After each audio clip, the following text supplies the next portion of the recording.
Bonsoir et bienvenue sur Athénée Noctua pour philosopher un peu à l'heure bleue. Nous traitons ensemble le sujet aimé, rendez-vous en terre inconnue, et la fois dernière, nous avions abordé la partie prudente sur ce sujet. En effet, après avoir affirmé que aimer en terre inconnue, c'était forcément une aventure qui nous confrontait à l'incertitude de l'avenir, qu'allons-nous vivre ensemble, et à l'incertitude de la connaissance de l'autre, qui est cet autre avec qui je noue relation, nous avions montré que l'individu avait tendance, parce qu'il ne voulait pas affronter cet inconnu, cette terre inconnue, de se rassurer par tous les moyens. Parmi lesquels, dans la seconde partie, nous avions identifié des stratégies de fixation de la relation, notamment à travers le contrat du mariage, par exemple, ou la fabrication des enfants. En effet, étonnamment, les individus cherchent à empêcher la désunion par des contrats, ce qui peut-être, et c'était l'une des questions que nous avions posées, détruit l'amour. Nous avions suggéré également que nous, contemporains, avions trouvé une solution un peu hybride qui consiste dans ce que Bruckner appelait un bricolage affectif, c'est-à-dire une solution à mi-chemin entre la vie maritale, très engageante, et le célibat, très libre. C'est ce qu'on appelle vulgairement le concubinage ou le pax. Pour autant, nous avions suggéré que cette proposition, ni tu ni vous, hybride, manifestait elle aussi une peur. Peur de l'avenir sans doute, mais aussi peur de l'ennui. Nous choisissons donc, sur mythique, des individus calibrés pour nous plaire, et nous offrons des amours liquides pour ne pas entrer en aventure tout à fait. Autrement dit, nous faisons du cabotage, avions-nous dit. Une telle façon d'aimer posait problème parce qu'elle faisait sans doute disparaître et l'aventure et l'amour lui-même. En effet, m'appuyant sur les ouvrages de Byung-Chul Han, Le désir enfer de l'identique, et le best-seller 50 nuances de Grey, nous avions montré que Byung-Chul Han proposait une lecture critique de ce texte, de ce best-seller, en montrant que tout y était en quelque sorte soumis à des conventions, si bien que l'amour disparaissait puisqu'il ne fallait surtout pas, dans une relation de ce type, tomber amoureux. Lucrèce lui-même se montrait tétanisé à l'idée de nourrir des sentiments et préférait des relations sans lendemain pour ne surtout pas tomber dans les affres de l'amour, aventure qu'il redoutait entre toutes. Nous en arrivons donc à un troisième axe de réflexion. Nous venons de voir que l'être humain amoureux a peur de l'inconnu de l'amour et mobilise en effet, on le voit, des stratégies d'évitement, alors que aimer engage à autre chose. Et je vais essayer de suggérer que l'amour, en quelque sorte, rattrape le sujet prudent, qui ne peut pas en rester à sa prudence. Quelque chose de plus fort que ses attentes de maîtrise et de tranquillité de l'âme sont perturbées par la réalité de l'amour qui est en quelque sorte imprévisible.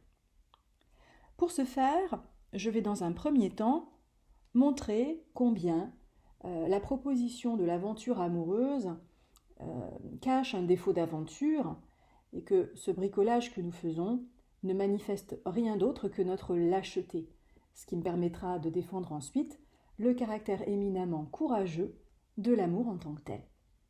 Je m'appuierai pour ce faire sur un texte très intéressant de Vladimir Jankélévitch qui, en 1963, a fait paraître un petit essai intitulé « L'aventure, le sérieux et l'ennui », l'aventure, le sérieux, l'ennui, qui va rappeler ce qu'est une aventure amoureuse en détaillant la spécificité par rapport à d'autres types d'aventures, notamment héroïques, esthétiques.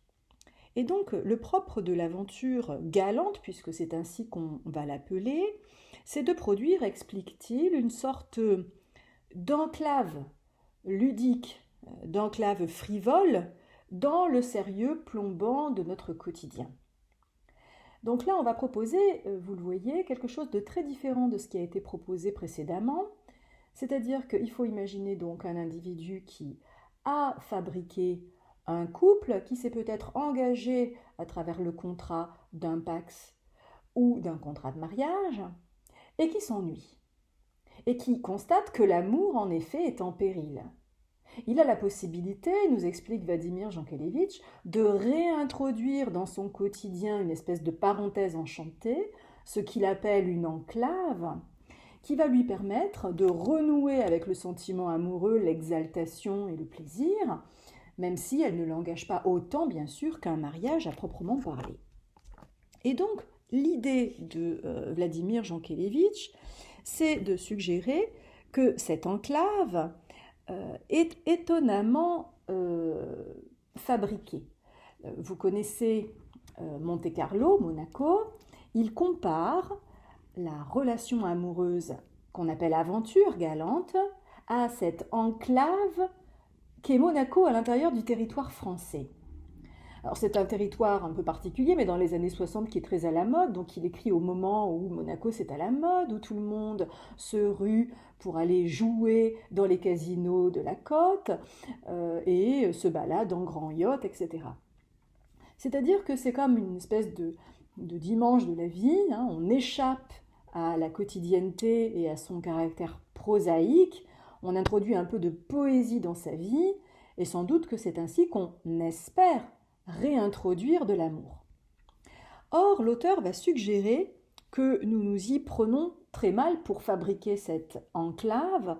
En effet, il évoque notamment le siècle, dit-il, de l'adultère bourgeois. Ce siècle, c'est le 19e siècle. Siècle, en effet, que vous connaissez sans doute par le biais des romans de la littérature d'un Balzac ou d'un Stendhal ou d'un Flaubert, où l'on voit bien la tentation qui est de prendre un amant ou une maîtresse et de vivre autre chose. Alors c'est un petit peu peut-être en effet ce qui guide Emma Bovary dans Madame Bovary de Flaubert, un ennui radical qui fait qu'on se voit avec n'importe qui, mais pas avec Charles Bovary qui est à mourir d'ennui même s'il est très aimant. Donc le siècle bourgeois, qu'est-ce que c'est ? C'est un siècle dont on a vu dans la partie précédente qu'il avait besoin de contrats, qu'il avait valorisé le mariage. Je vous en avais parlé à propos de la nouvelle Jadis de Maupassant, où on voyait une grand-mère discuter avec sa petite fille, et la petite fille qui lisait un article sur un crime passionnel, ayant pour cause l'adultère d'un époux. La femme s'était vengée de son époux en lui tirant dessus. On voit bien donc que dans ce siècle sous Napoléon III, le mariage, l'engagement, le contrat est valorisé. À part que bien évidemment, comme on l'a suggéré dans la deuxième partie de notre analyse, l'amour disparaît lorsque le contrat est signé, ou du moins l'amour est en péril. Et donc ce que va dire Jankélévitch, c'est que c'est ce moment qui a instauré l'adultère bourgeois. Qu'est-ce que c'est l'adultère bourgeois ? C'est de produire un double ménage. Vous avez votre femme à la maison par exemple, et vous décidez de louer un petit appartement parisien, on a pu appeler ça une garçonnière, où vous allez installer votre maîtresse, une riche mondaine, une actrice, une cantatrice un peu à la mode, hein, qui fait saliver de jalousie tous vos copains, et vous allez lui payer un appartement, des toilettes, un abonnement à l'opéra, c'est-à-dire que vous allez l'entretenir. Il n'y a rien de plus bourgeois au fond que ce contrat qui certes n'est pas un contrat républicain de mariage, mais qui, d'une certaine manière, est un contrat économique puisque la personne est absolument sous la tutelle de son amant, lequel se manifeste dans sa générosité pour fixer sa maîtresse et qu'elle n'aille surtout pas batifoler avec les fameux copains jaloux. Autrement dit, la garçonnière, c'est le lieu où le bourgeois installe sa demi-mondaine, sa chanteuse, son actrice à la mode. Il fréquente des espaces en quelque sorte où il s'encanaille, produit donc son fameux 5 à 7 qui lui permet d'oublier le caractère sordide de sa vie maritale. Et lorsqu'il n'ira pas dans sa garçonnière, sans doute fréquentera-t-il des bordels et autres cabarets parisiens. Le bourgeois a le sentiment, dans ce moment-là, explique Jankélévitch, de s'encanailler, d'échapper à l'usure de sa vie d'homme marié, ce qu'il appelle un destin clos et rigide. Il se fabrique de ce point de vue une destinée pleine de surprises avec cette maîtresse, mais cette maîtresse est attitrée. C'est-à-dire qu'au fond, il vient simplement de redoubler l'aliénation qui était la sienne. Il a en quelque sorte une deuxième femme dont il ne vit pas le quotidien prosaïque, certes, mais qu'il a instituée en l'installant dans un appartement, ce qui détruit d'emblée la dimension aventureuse de sa démarche. De ce point de vue-là, on peut considérer que son aventure n'est qu'une sorte d'ersatz, d'aventure, puisque pour qu'elle soit aventure, il ne fallait pas installer cette maîtresse dans cet intérieur bourgeois, il fallait faire tout autrement. Voici ce qu'écrit Jankélévitch à ce sujet. L'aventure amoureuse est une enclave dans le sérieux prosaïque de la quotidienneté, écrit-il. Comme la principauté de Monaco, avec son casino, ses zouaves et ses palmiers, est une enclave dans le département des Alpes-Maritimes. Il poursuit un peu plus loin. À cet égard, le régime de l'enclave, érigeant l'adultère bourgeois, le ménage parallèle et la petite amie en institution, serait plutôt la caricature grotesque de l'aventure. On l'aura compris, il y a aventure et caricature grotesque de l'aventure. Celui qui considère que l'aventure de sa vie est d'avoir eu un amant ou une maîtresse est dans l'erreur. Il produit une caricature risible de l'aventure. En effet, l'aventure est, d'après Jankélévitch, quelque chose de beaucoup plus profond que cette parenthèse-là, que cette enclave-là. D'ailleurs, il préfère utiliser au mot enclave une exclave. Voici ce qu'il écrit à ce sujet. L'aventure amoureuse est, comme l'île joyeuse, une parenthèse qui reste sans rapport avec l'ensemble de la vie. Il faut admettre de ce point de vue-là que l'aventure est très déstabilisante, déroutante. Elle est absolument extraordinaire puisqu'elle rompt avec l'ordre des choses, l'ordre courant de notre vie. Pour expliquer cette dimension, Jankélévitch propose un rappel de notions qui, quoique très proches, sont à distinguer. Les notions de destin et de destinée. En effet, l'auteur suggère que l'aventure amoureuse ne fait pas partie du destin de l'homme, mais qu'elle peut faire partie de sa destinée. En effet, qu'est-ce que c'est qu'un destin au fond ? Si vous êtes né dans une famille dont vous subissez les déterminismes, eh bien quelque chose comme un destin tout tracé, dirait-on, va s'imposer à vous. C'est la vie à laquelle on s'attend. Cependant, l'amour a ce pouvoir de nous dérouter complètement, au sens vraiment littéral, de nous faire quitter la route, le chemin tout tracé, de nous désorienter, de nous faire prendre la tangente en la matière. C'est pour ça que l'amour est aventureux. Le chemin qui s'imposait, ça n'est pas celui que l'amour nous fait prendre. Alors pour illustrer le propos de cette distinction notionnelle entre le destin et la destinée, Jankélévitch évoque Rimbaud. Rimbaud est poète. On s'attend à ce que la destinée d'un poète soit d'abord d'écrire, peut-être d'être lu, de publier, d'avoir du succès, de vivre dans un milieu littéraire. Mais on ne s'attend absolument pas à ce qu'un poète devienne marchand d'armes au Moyen-Orient. Voici ce qu'il écrit à ce sujet. 2 exemples où l'amour n'est pas directement impliqué montreront comment se distingue l'ouverture de la destinée et la clôture du destin. Il ne faisait pas partie du destin d'un poète de faire la contrebande des armes en Abyssinie et d'aller mourir ensuite misérablement dans un lazaret de Marseille. Or, chacun sait que tel fut le lot de Rimbaud. Ce n'était pas le destin d'un poète, mais peut-être était-ce sa destinée. Il fait partie du destin d'un poète de publier des volumes de vers chez des éditeurs parisiens, d'avoir ou de n'avoir pas le prix machin, de prononcer des oracles dans les hebdomadaires, de tenir son rôle dans le guignol de la République des lettres. Par contre, cette chose saugrenue, bizarre, fantasque qui consiste à vendre des armes à des rois d'Arabie n'est pas prévue dans une carrière d'écrivain. Ce fut là pourtant la destinée de Rimbaud. On comprend à travers cet exemple qui ne touche pas à l'amour que l'amour relève de la destinée et non du destin. C'est pour cela que l'amour est une absolue aventure.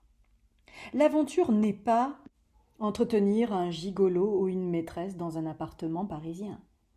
L'aventure, c'est se frotter à ce qui était absolument imprévisible, ce qui déroute du destin, ce qui, de ce point de vue, est un antidestin. L'amour, c'est un antidestin. Un bourgeois du XIXe siècle qui a une maîtresse suit son destin. Il ne s'invente pas une destinée du tout. Le bourgeois conformiste pêche par lâcheté et n'est pas aventureux. Lorsque Jankélévitch veut traiter de la question de la vraie aventure amoureuse, eh bien il prend l'exemple d'un petit fonctionnaire qui va voir sa vie complètement chamboulée, modifiée par une rencontre au coin d'une rue. Voici ce qu'il écrit. Il y avait une fois un pauvre fonctionnaire qui se rendait toujours à son bureau en suivant le même itinéraire. Un beau jour, en suivant cet itinéraire de la vie sérieuse, il rencontre un sourire de femme. Il fait un crochet, ne change pas à la station de métro où il aurait dû changer, ne tourne pas au coin de la rue où il est habitué à tourner. À travers ce petit exemple du pauvre fonctionnaire qui allait au boulot en suivant le même chemin que d'habitude et qui va changer d'itinéraire parce qu'il a croisé le sourire d'une femme, vous avez la manifestation ici de l'art d'être complètement dérouté de son destin pour s'engager dans sa destinée. Aimer, c'est accepter de quitter le connu et de tenter de quelque chose de radicalement neuf pour s'y adonner corps et âme. Corps et âme parce que non seulement le pauvre fonctionnaire change physiquement d'attitude, puisqu'il ne descend pas à la station de métro et ne tourne pas au coin de la rue comme il est habitué à le faire, mais il est aussi absolument absorbé par l'âme, puisqu'il ne sait plus tout à fait où il va. Comment saurait-il, en effet, où le conduit ce sourire d'une femme ? Il l'ignore. Et c'est précisément dans cette situation que l'amour nous place, dans l'inconnu. Aimer serait accepter donc l'inconnu, c'est-à-dire tenter l'absolu abandon de soi, une sorte d'acquiescement à l'incertitude. C'est la raison pour laquelle Don Juan, le célèbre personnage mis en scène par Molière dans l'œuvre éponyme, ne semble pas à Jankélévitch un véritable aventurier. Il l'appellera seulement aventureux, opérant là aussi une distinction notionnelle intéressante. En effet, si l'on regarde un peu comment fonctionne Don Juan, il multiplie en effet les conquêtes féminines, mais ne modifie rien à sa vie. En effet, l'auteur nous écrit que Don Juan est, je cite, « le séducteur qui garde l'initiative de l'entreprise ». Sa promenade est voulue de bout en bout. À travers ces mots, Jankélévitch ne fait pas de Don Juan quelqu'un qui s'aventure à l'inconnu. En effet, les femmes lui sont inconnues, mais au fond, il ne les connaîtra pas, il ne fera pas l'effort de les connaître. Il en a une représentation complètement erronée. Lorsqu'à l'acte 2, il cherche à séduire le personnage de Charlotte, qui est une paysanne aux mains sales, et lui dit que les doigts de sa main sont d'une blancheur immaculée, on comprend qu'il est dans une cristallisation et un aveuglement total. Il ne connaît pas et ne connaîtra jamais le personnage de Charlotte. Et au fond, cela l'indiffère puisqu'il n'est pas là pour gagner à conquérir un territoire inconnu, il reste au fond en territoire connu, puisqu'il garde le même mécanisme, le même fonctionnement. Autrement dit, Don Juan n'est pas dérouté par lui-même et ne se déroute pas dans la mesure où il choisit la route qu'il mène et ignore l'autre. Au fond, on pourrait dire que la véritable aventure de l'amour consisterait non pas d'en voir l'autre comme un inconnu, mais dans le fait de se trouver soi-même être la véritable inconnue. Lorsque je me surprends en tant qu'amoureux ou amoureuse à être très différent de ce que je croyais être, lorsque j'en détruis même l'image idéalisée du moi, lorsque je me confronte à quelque chose que je ne connaissais pas en moi, là est la vraie aventure de l'amour dont nous parle Jean Kelevitch. Un amour qui chamboule, un amour qui transforme de l'intérieur. Raison pour laquelle nous comprenons que ce troisième axe d'analyse que je vous propose fait de soi la véritable inconnue de ce voyage amoureux. Nous avions suggéré dans l'introduction que l'expression rendez-vous en terre inconnue était ambiguë puisqu'elle suggérait un acte, le rendez-vous, mais aussi implicitement un ordre, rendez-vous. On voit bien Don Juan dire à ses partenaires « rendez-vous, vous », ordonner en quelque sorte que l'autre abaisse ses armes et s'abandonne à lui. Mais lui-même ne se rend à personne. Il incarne le conquérant qui ne lâche jamais la maîtrise de soi. De ce point de vue-là, sans doute ressemble-t-il assez à ce personnage d'Alexandre le Grand, qui, quoique allant jusqu'en Orient, jusqu'à l'Indus, au fond de l'Inde donc, n'a jamais créé que des villes portant son nom, des Alexandries, c'est-à-dire ne s'est jamais décentré de lui-même. Lorsqu'il arrivait dans ces villes, il imposait la langue grecque, la culture grecque, mais ne s'intéressait pas à la singularité des peuples autochtones. De ce point de vue-là, Don Juan lui ressemble assez. Si nous devions conclure ce premier paragraphe du troisième axe, nous pourrions suggérer que les femmes ont aimé Don Juan, mais lui pas. La relation amoureuse a été tentée par ces femmes qui se sont abandonnées, qui ont fait confiance, qui l'ont sans doute regretté a posteriori en effet, mais qui se sont abandonnées à la force irrésistible de l'autre. L'aventure est du côté de l'abandon de soi, de l'acquiescement à l'incertitude, avons-nous dit. Encore faut-il bien sûr que le sujet aimant, et pas seulement l'aimé, s'y abandonne aussi. Raison pour laquelle je vais proposer un deuxième moment où nous allons montrer que, en effet, un rendez-vous est bien fixé, mais un rendez-vous qui doit être assumé comme aventureux par l'aimant. Nous avions parlé de cette nouvelle de Maupassant intitulée Jadis, et au lieu de faire parler la jeune fille qui incarne la bien-pensance, la bienséance bourgeoise, nous allons laisser parler sa grand-mère. Sa grand-mère, elle a vécu au XVIIIe siècle, dans un siècle de galanterie, mais aussi dans un siècle plus volage, le siècle d'un Casanova, le siècle d'un marquis de Sade, c'est-à-dire d'un siècle qui peut-être a une version de l'amour plus érotique, moins aseptisée que le mariage bourgeois du XIXe siècle. En effet, lorsque la grand-mère de Berthe prend la parole, elle explique à sa petite-fille que l'amour est, je cite, un instinct qui nous pousse tantôt à droite, tantôt à gauche. L'individu, en quelque sorte, doit accepter que l'amour le déroute, c'est-à-dire oriente tantôt vers la droite, tantôt vers la gauche. La direction de l'amour est toujours surprenante. Et d'après l'aïeule, c'est tout ce qui fait, non pas le sel, dit-elle, mais le sucre de la vie, une surprise qui est celle de la séduction et de l'abandon de soi à cette aventure inattendue. Voici ce qu'elle dit. Si on ne poudrait pas la vie avec de l'amour, le plus d'amour possible, mignonne, comme on met du sucre dans les drogues pour les enfants, personne ne voudrait la prendre telle qu'elle est. L'amour donc justifie la vie.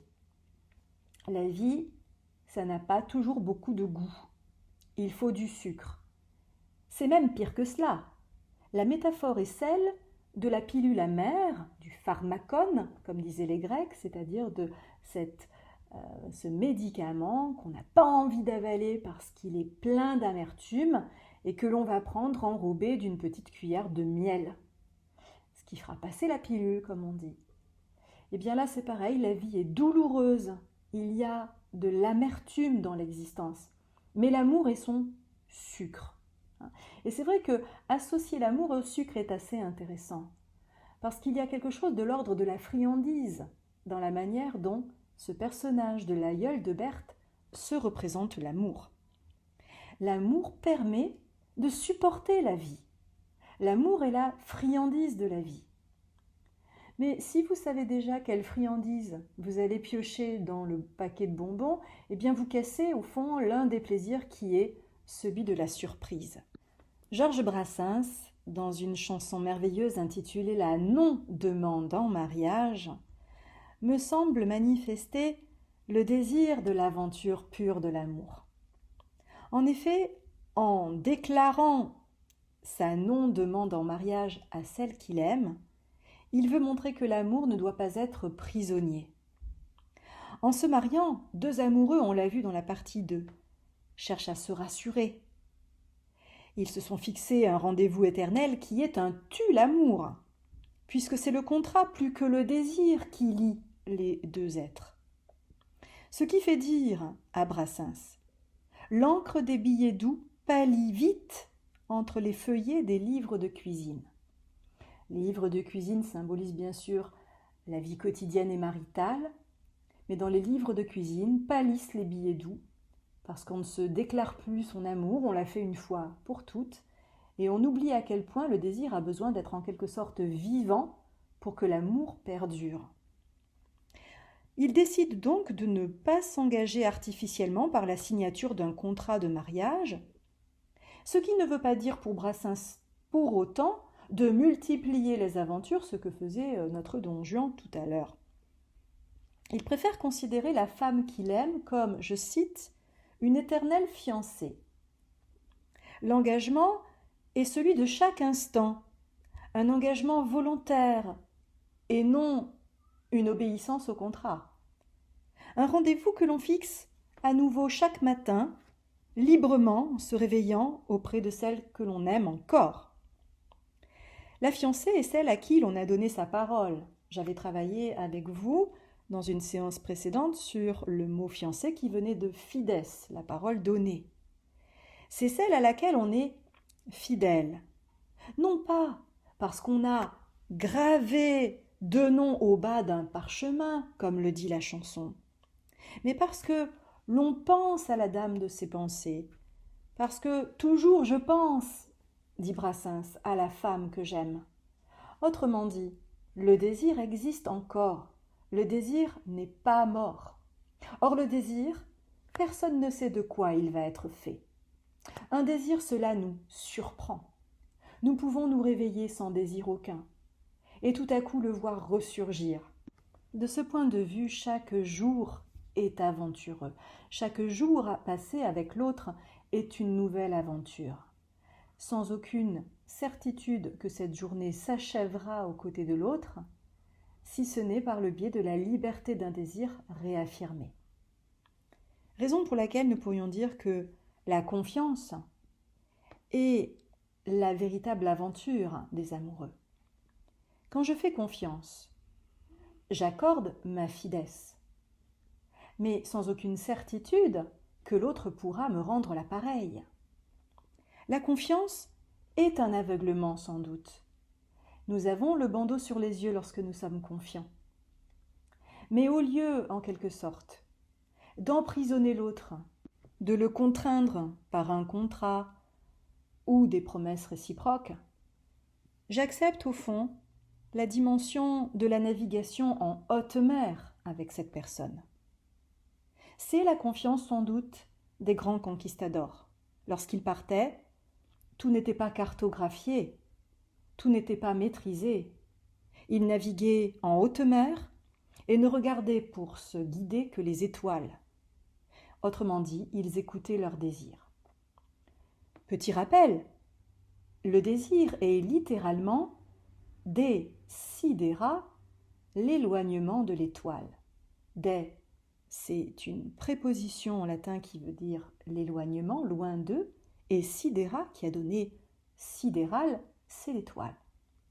Autrement dit, le désir, c'est le fait de regarder au loin une étoile qui nous guide. C'est notre boussole, et c'est sans doute la boussole de l'aventurier amoureux.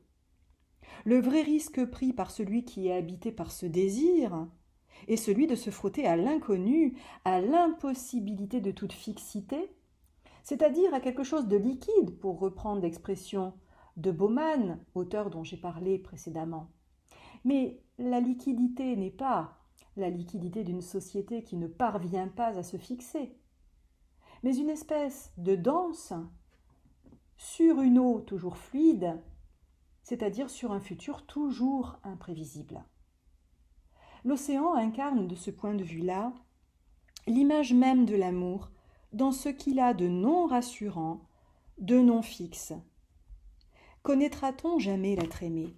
En fera-t-on jamais le tour ? Voilà des questions qui pourraient ressembler à celles que les conquistadors se posaient lorsqu'ils ne voyaient pas une terre au loin se profiler. Le désir d'une vérité qui rassure n'est pas un authentique désir de connaître, car un authentique désir de connaître, c'est un désir qui s'affronte à tout ce qui dans le réel reste inexpliqué et peut-être même inexplicable. Il faudrait de ce point de vue-là se rappeler que Poros, le père d'Éros, le père de l'amour dans le banquet platonicien, donne à son fils une vaillance, une ardeur, qui font que, même manquant et même souffrant, il poursuit sans relâche ce qu'il aime. Autrement dit, bien sûr que nous allons souffrir en aimant, mais cette souffrance sera féconde si elle s'associe à du courage. Eros, en effet, ce sait pauvre manquant, a besoin de l'autre pour exister, mais il est porté, pour vivre avec cet autre, à se dépasser sans cesse. Il est toujours en quête de ce qu'il n'a pas. Vagabond et chasseur, il est la figure même du courage et de l'ardeur, celle de celui qui accepte de souffrir si cette souffrance est le moteur de son progrès et de son amour toujours renouvelé. Le manque de ce point de vue-là est un aiguillon. Un auteur a bien compris que par la souffrance dans l'amour, l'homme apprenait à être qui il était. Cet auteur, c'est Denis de Rougemont, dans un célèbre ouvrage intitulé « L'amour et l'Occident ». Dans « L'amour et l'Occident », il nous montre que l'occidental, puisqu'il travaille bien sûr, on le voit dans le titre, sur la représentation occidentale de l'amour, il nous dit que en Occident, l'occidental a un goût morbide qui consiste à connaître sa limite et à se figurer que dans la souffrance, il connaîtra qui il est, il connaîtra de quel bois il est fait. Dans la souffrance, nous nous transfigurons et nous apprenons à nous connaître mieux. Nous nous transfigurons parce que nous essayons de franchir l'obstacle de la souffrance, de nous en sortir, mais nous apprenons aussi à savoir ce que nous sommes capables de supporter ou de ne pas supporter. Bien sûr, l'aventure est périlleuse. Bien sûr qu'on peut mourir de chagrin, d'un chagrin d'amour, qu'on peut mourir d'amour. Mais cet amour qui nous pousse à la limite de nous-mêmes, qui nous fait connaître les affres de la jalousie, le désir parfois de posséder l'autre, de l'enfermer dans une tour dorée. Nous connaissons quelque chose qui nous rebute en nous-mêmes. Nous apprenons à connaître notre part sombre. Dans les épreuves, dans les amours incertaines, l'amoureux ou l'amoureuse apprend de lui plus encore que de l'aimer. Et c'est vrai que la psyché humaine est un abîme sans fond.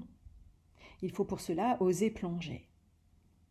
Je voudrais finir sur une métaphore que l'on trouve justement dans un des plus beaux romans médiévaux sur la question amoureuse, Tristan et Iseult. Tristan est un personnage qui incarne l'amour sous plusieurs angles. La question du filtre d'amour se pose. aime-t-il parce que le filtre existe? Et qu'en est-il de son amour lorsque le filtre a cessé d'agir? Précisément, le personnage de Tristan ne commence à nous intéresser vraiment que lorsque l'amour qui est le sien n'est plus soumis en quelque sorte au destin que représente ici l'absorption d'un filtre d'amour qui rend amoureux de manière automatique. Là n'est pas l'amour véritable. Mais lorsque précisément le filtre n'ayant plus d'effet sur lui, il demeure amoureux, cette fois par désir et par choix. Il incarne l'amour parce qu'il accepte le plongeon dans l'amour. Il est représenté souvent Tristan faisant des sauts ou des saillies presque inhumains. Autrement dit, il saute très loin. Dans un épisode célèbre de ce roman intitulé Le saut de la chapelle, qui montre l'évasion du héros et permet la fuite du couple dans le Mauroy, tient peut-être toute la symbolique du saut dans le vide que constitue l'aventure amoureuse. Le vent s'engouffre dans son vêtement et atténue sa chute. Il a bien fait de sauter, il a bien fait de faire confiance, et il a eu raison. L'amour est à ce prix. Notre réflexion s'achève. Je vous remercie de votre écoute et à très bientôt sur Athénée Noctua pour philosopher un peu à l'heure bleue.